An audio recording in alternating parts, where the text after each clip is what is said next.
Welcome to Mom in Mind, a podcast about maternal mental health from conception to pregnancy and postpartum. Real stories from moms and family members who have made it from struggling to wellness, and interviews with experts and advocates who work for moms and families to get the help they need. We discuss very real struggles that can sometimes be hard to hear, but these are stories that need to be told so that moms and families can know that healing is possible. This podcast is meant to offer information and awareness and is not a replacement for treatment by a professional. Thank you for being with us today. Welcome back to Mom in Mind. I'm your host, Dr. Kat. We're talking about a very important topic today, sleep. We've all heard that new moms and parents don't sleep when they have a new baby, but it's actually a pretty huge deal. Lauren DePaola is going to give us the information we need to know about how it impacts us and why we need to be taking a closer look on protecting our sleep as much as possible. Lauren is a wife, a mother of 2 boys, and a licensed clinical social worker in Florida. She owns a private mental health practice with a focus on reproductive mental health, postpartum wellness, and family counseling located in Gainesville, Florida. Lauren is the founder of the Alachua County Perinatal Mental Health Coalition, the president of Florida chapter of Postpartum Support International, and co-chair of the newly formed Florida Maternal Mental Health Collaborative. Wow, Lauren, you're doing a lot of stuff. Welcome to the show. Thank you. It's a lot of good things, all for a good cause. Absolutely. So it looks like you're doing so much in so many different venues, formats out there, and it's all so important. And I do want to touch on a little bit of the work that you're doing as we go along. But first, let's start with you and what went on for you that brought you into this work. Sure. So as you said, I'm the mom of two boys. And in one of my postpartum periods, I was finishing up clinical supervision, had never had any prior mental health history before, although another important piece of mental health involves traumas and acute childhood experiences. And so as now I'm involved in this part of mental health, recognize that I did have some of those things existing, but I experienced some postpartum depression and anxiety. And so here I was, educated person and in the medical field, in the mental health field, even more specifically, married, financially stable, all of the things, exercising those different things, have support around me, and still experience some symptoms. There was no help around, right? We hear that all the time. Yep. And so thankfully, being in clinical supervision, I did have at least some support related to, helping me take care of my primary responsibilities. But I reached out after looking in Florida and finding nothing, specifically nothing in North Central Florida. I reached out and found Postpartum Support International. Yeah. And through them also got connected to Dr. Diana Lynn Barnes, who's an expert in the field. And thankfully my symptoms were mild. And through the knowledge, through changing some different lifestyle particulars for myself, was able to pretty quickly resolve that with some support through PSI. And again, just gaining some of that knowledge. Right. That's great. I'm so glad you did find help, and I can so identify with your story. Mine is very similar, just in terms of, being a professional in the mental health field and not knowing what was going on really. And it happens to so many people. One of the things too that I found is I also have some professional experience in child welfare field. Here in Florida, it's called Department of Children and Families. And, now this is part of the work that I do in Florida as well, is educating the child welfare system. And it's just so interesting in my own personal experience to have experienced some of the rage and frustration and anger and related to what we're going to talk about today, interruption in sleep and sleep debt, those things combined for me resulted in some thoughts that I had never had before, that I was ashamed of. That so many folks that I had worked with before within the child welfare field, it all kind of hit me. And, I hear so many people say, you never can understand how someone would shake a baby or, say, I wish I never was a parent, until you're in it and until maybe specifically you experience some of these combinations. Yep, absolutely. I'm so glad you're mentioning that. It really is hard to know what it's really like until you go through it. But more specifically, those rage feelings, those are hard. Those are really, really hard. So in terms of the work that you're doing now, and more specifically sleep, I want to understand more about sleep and the role that plays in all of this. Can you speak to that? Sure. So from my own experience specifically, and then now with a chosen specialization in reproductive mental health and perinatal mental health specifically, we know that sleep changes so much, even related to folks who may be experiencing infertility. And, during pregnancy, we are uncomfortable. We have to use the restroom a lot. So sleep changes a lot. And stressors go up. Sleep tends to get disturbed. And certainly in the postpartum period, we find a lot of sleep disturbances. And so I know for myself individually that was a big factor in what I experienced. And so that really has directed where some of my focus has been. Mm-hmm. And so I've just been doing, first thing to mention is that there's not a lot of research out there on sleep. It's kind of a growing body of information over time. And so that's one. I like sleep research specifically in the postpartum or pregnancy period.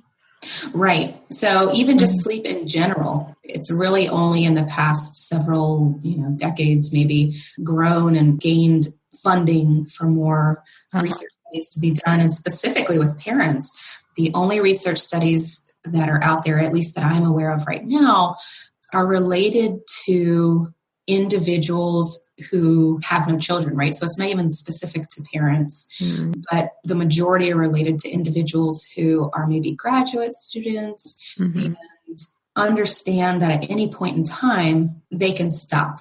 They can stop the disturbances of sleep and that they have some control over when they can return to their own controlled sleep environment. And the studies that we have specific to women during pregnancy and postpartum are very, very small. And we can kind of understand how, it wouldn't be a mom entering a sleep lab, hooked up to a bunch of, different machines to measure her sleep, that would be limited.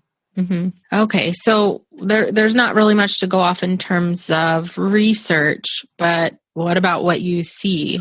Yeah. So I think one of the biggest things that I see is that there's a lack of education about the importance of sleep. We all kind of passively say sleep is important. And when you have a baby, you're not going to get much sleep. But sort of this idea that one day you'll sleep again. Right. And we do what we're doing now. We laugh about it.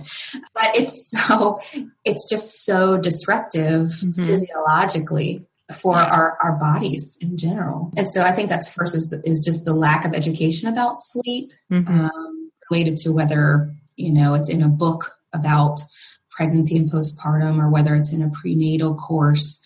There's just a huge lack there. That's so true. Right. So moms are going into, and dads and parents on every level are going into this knowing on some level that they're going to have less sleep or not sleep at all. And I think that it makes it, because it's sort of common knowledge on some sense, I don't think it's taken seriously enough. I think one of the biggest things that I see, though, that there's potential to take it seriously. One of the things here in Florida, and I know across the U.S., is a focus for child welfare agencies on infant mortality. We have to find the connections. And one of the top causes of infant mortality is abusive head trauma or shaken baby syndrome. And when we begin to look at abusive head trauma and go backwards, we begin to look at what folks who were the perpetrators were expressing as far as their frustration, as far as lack of sleep, as far as a lapse in judgment, that it typically coincides with that time period in an infant's life where crying naturally tends to go up. Right. And so when we combine those things and we know the effects about sleep debt, whether it's insomnia, total sleep loss, or interrupted sleep, we can pretty clearly, I believe, see some connections there. Some of those connections would be our ability to think clearly and use, proper judgment goes down. Our reaction time goes down. And so I know, you see cases of infant death with parents rolling over on their child. And while some of that is related to improper, or just unsafe co-sleeping, and whatever your thoughts are on co-sleeping, and sometimes also involves substance abuse, we also see correlations between how sleep is being interrupted and reaction times and all those physiological effects of sleep deprivation. How do you mean how sleep is being interrupted? Like the frequency or? Right. So just a quick kind of education on sleep. I don't know if that would be helpful. That'd be great. Yes. Okay. So adults typically have two major parts, if you will, of our sleep cycle. It includes 5 stages, and it varies greatly from infant sleep cycles. So that's important for us to understand. So the 2 major parts are either non-rapid eye movement or rapid eye movement. And the non-rapid eye movement is where we begin, and it has 4 stages. So we enter sleep kind of drowsy but aware of our general surroundings in stage 1, and then on to a light stage of sleep where we can still be easily woken up, but our body and our eye movements stop, our heart rate slows down, our blood pressure goes down, and we're basically kind of paralyzed a little bit physically. And it's for, it's for a reason later on during the rapid eye movement and that stage where you feel like you may be falling, but you can't stop yourself. All kind of connected. And then the 3rd and 4th stage of this non-rapid eye movement are where we begin to enter deep sleep. And they have huge importance because this is where we get the most restoration for brain and body. It's also important to note that a restorative stretch of sleep. So the stretch word is really important. Okay. A restorative stretch of sleep for brain and body is 5 hours. Oh.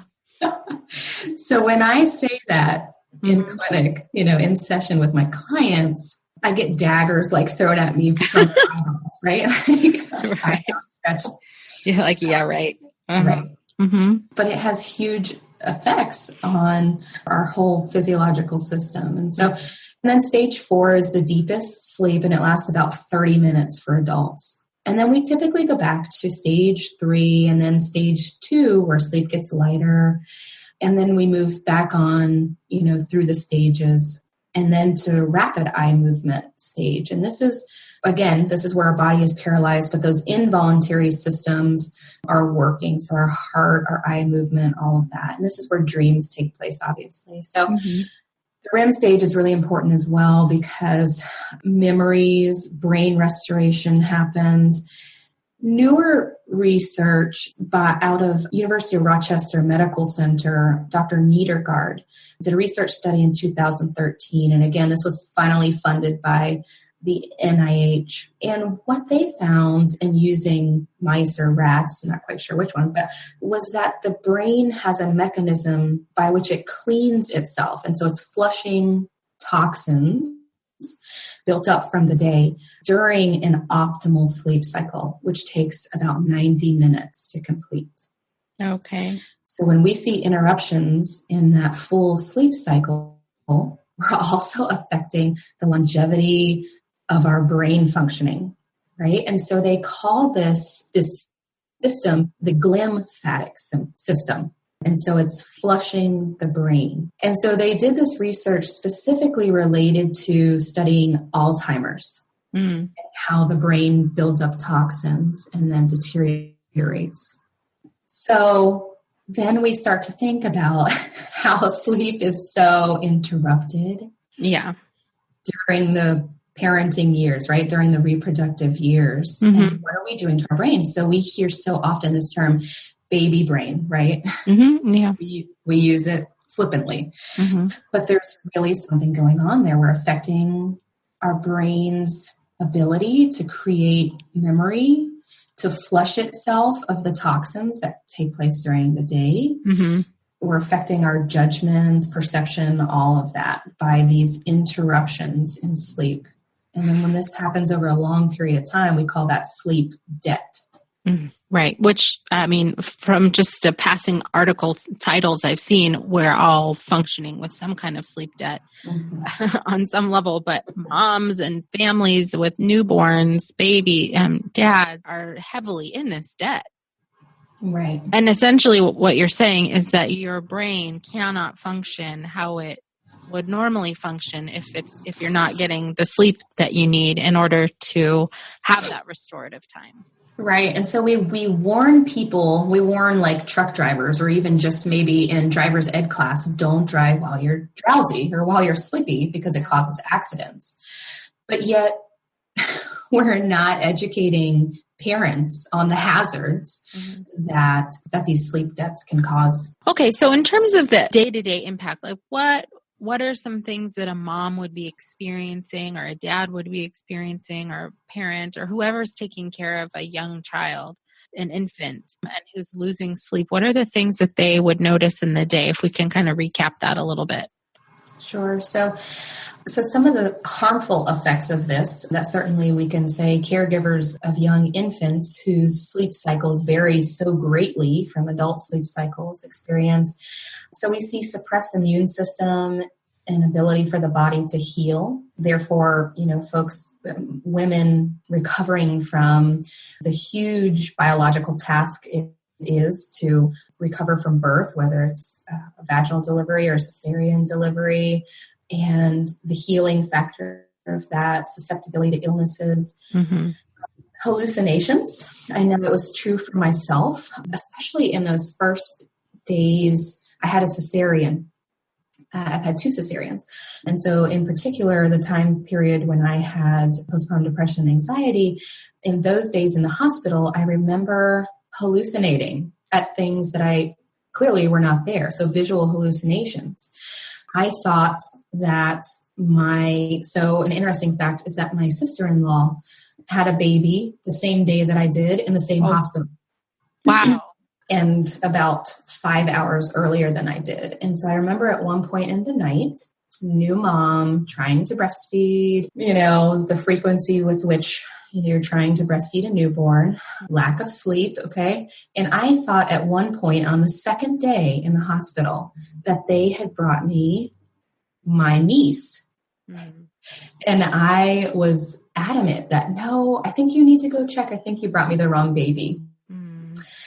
And so, hallucinations there and kind of all of those things, mood changes, right? So we're talking about perinatal mood disorder. And so we see a susceptibility to depression and other mood changes with lack of sleep. On the medical emergency end of the spectrum of perinatal mood and anxiety disorders, we see postpartum psychosis. And so we see the extreme side that interrupted sleep and insomnia can have related to our brain and body.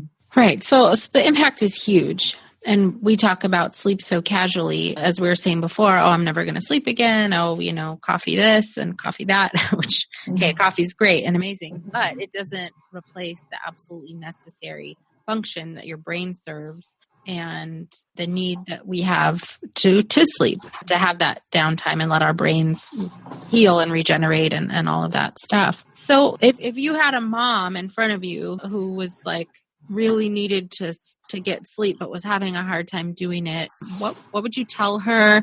How would you support her and her family to help protect her sleep? Right. So it's a really delicate conversation to have with a new parent, I think, is the first thing. And how I begin to handle that is to understand her expectation of herself and dad or partner's expectation of themselves related to what it means to be a good mom or dad and partner.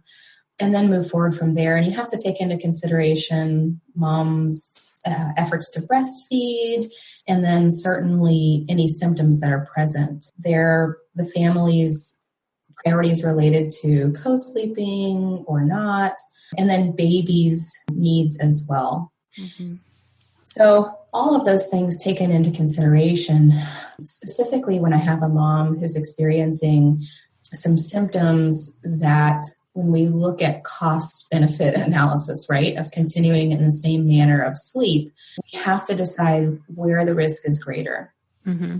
And that gets really sticky with breastfeeding moms because, we hear messaging now in our culture, which is good and positive, that, breast milk is the ideal first food, except when we have a mom who is not doing well at all, who is not functioning, and whose symptoms of anxiety, panic, OCD, psychosis, depression, whatever, are way out of control, and her risk related to not caring for herself, not caring for her child, worst case scenario, harming herself or her child. We have to have a real honest conversation about that. Yeah, I'm so glad you're bringing that up. That is a real hard situation to deal with as a parent, especially if you're already feeling anxious or depressed and feeling all that pressure to do what you think you're supposed to do or what you need to do for your child, and to fit yourself in there is really difficult. Yeah, and so I prefer to have spouse or partner come in for at least one appointment. I have a mom who's coming to me as an individual, so that we can really talk and map out what support looks like for her and how she best receives support. Yeah.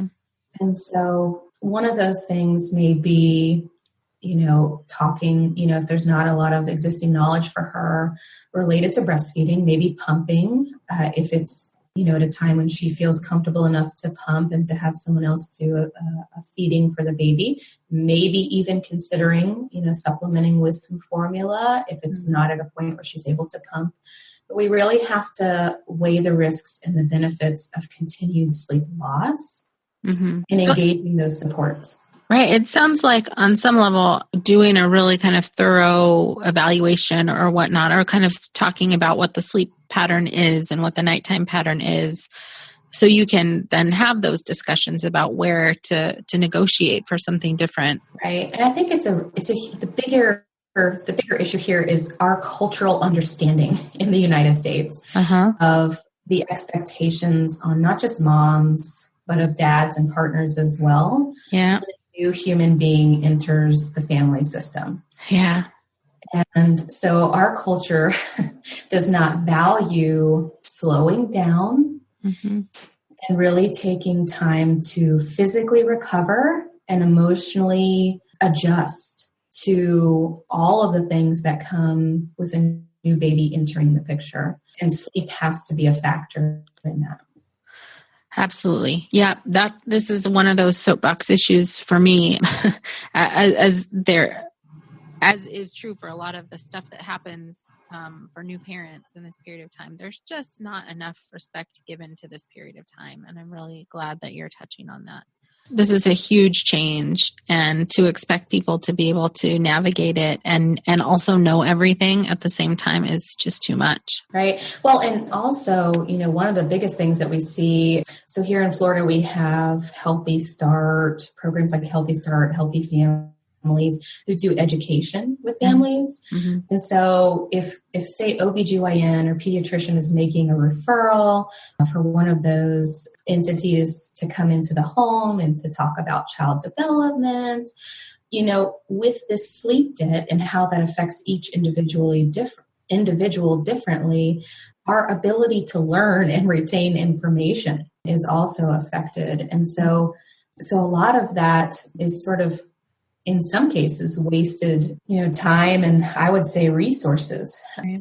I also encourage families, if they come to me during the prenatal period, the antenatal period, that if they're going to have a baby shower, a better investment may be hiring a postpartum doula, or if there's an infant care specialist, sometimes called a baby nurse, for that postpartum period to help support getting some sleep, whether it's during the day, during the evening, as opposed to some of these other non-essential items that we tend to be drawn to. Yeah. Through such good marketing. Yeah.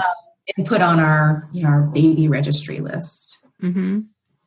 Yeah, that's a fantastic idea, really, to, have people who are going to give gifts, help invest in some support for sleep, if it's not already part of the family structure or the postpartum plan, if other folks aren't going to be able to come in. That's super important. So, in terms of moms, dads, partners, family members, caregivers being tired during this time, I'm sure you hear from people things that they've heard from other people that just are not supportive. So if you can for just a minute, kind of go through it. If a family member is listening to someone who's just had a baby and is sleep deprived or is potentially sleep deprived, what should they avoid saying? What would be helpful to say?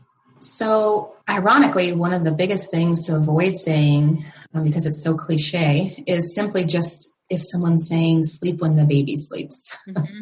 Instead, a better way to approach that would be to say, I am available on, whatever day. I can make myself available for this amount of time. I would like to make myself available to you to come over and take care of the laundry, the duties of the household, hold the baby, give the baby a bottle, and allow for you to rest. Yes. Or be with you through the night. Because sometimes it's so lonely at night too. And it's not just that we're sleep deprived, but it just feels so lonely and isolating. Yeah, absolutely. Right. So I hear people say that still quite a bit, sleep when the baby sleeps. And if you're not anxious, that might be possible. Right. But a lot of anxious moms cannot do that.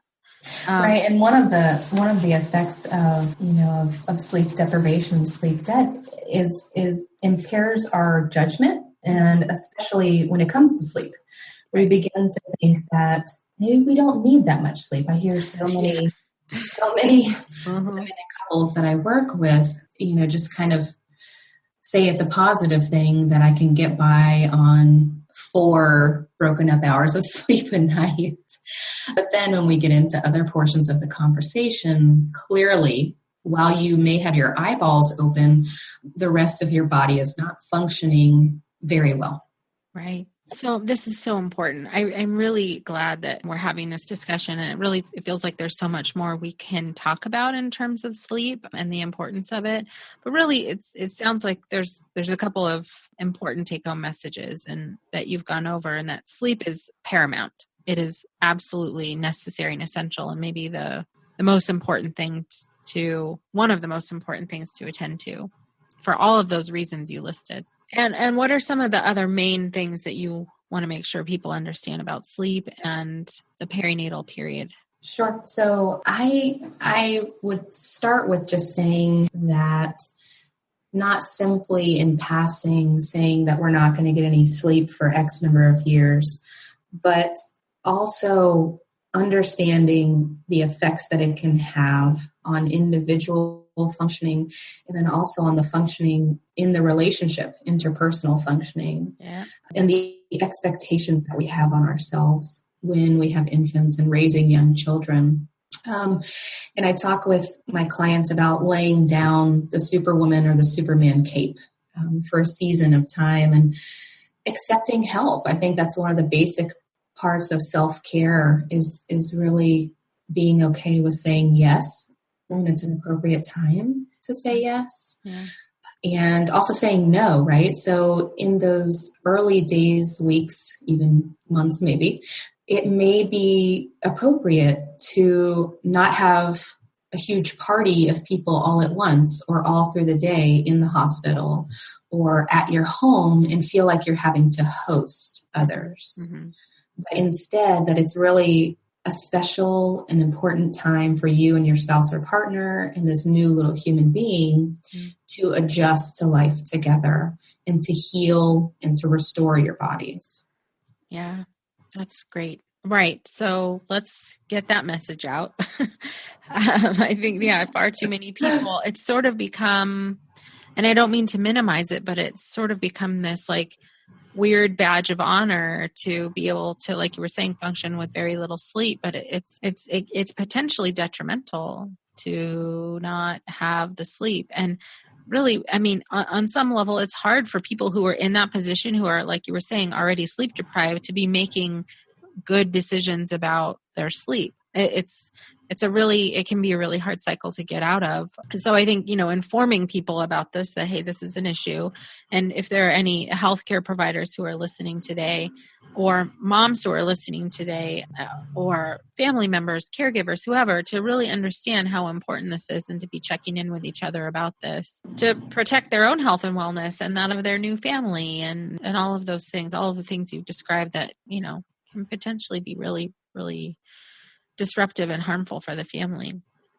Absolutely. So in terms of what you've seen, though, in people getting the sleep that they need or renegotiating their sleep, how quickly have you seen that it helps people to feel better? I would say pretty quickly, rather quickly, right? When we kind of negotiate what our pre-existing expectations are and look at the risks of continued, whatever the cycle has been, and negotiate differently to get a little bit more rest and sleep, and try and work closer to that 5-hour stretch more often than not.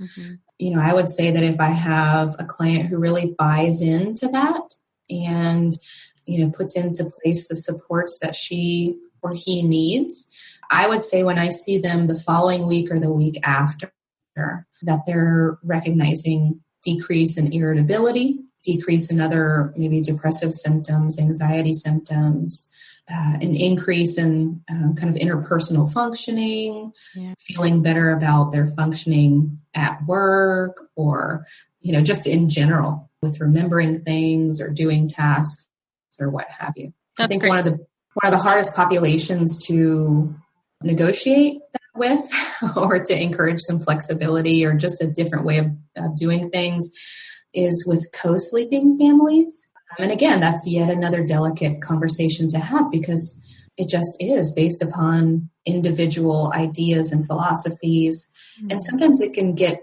you more sleep. But what I would say is that I see a chronic, like years upon years of this sleep debt more often than not with families who have decided that co-sleeping is best for them. And specifically with breastfeeding co-sleeping families, mm-hmm. that at some point just don't renegotiate how often their child is maybe nursing throughout the night, or, the disruptions as children get bigger and older in the bed. Mm-hmm.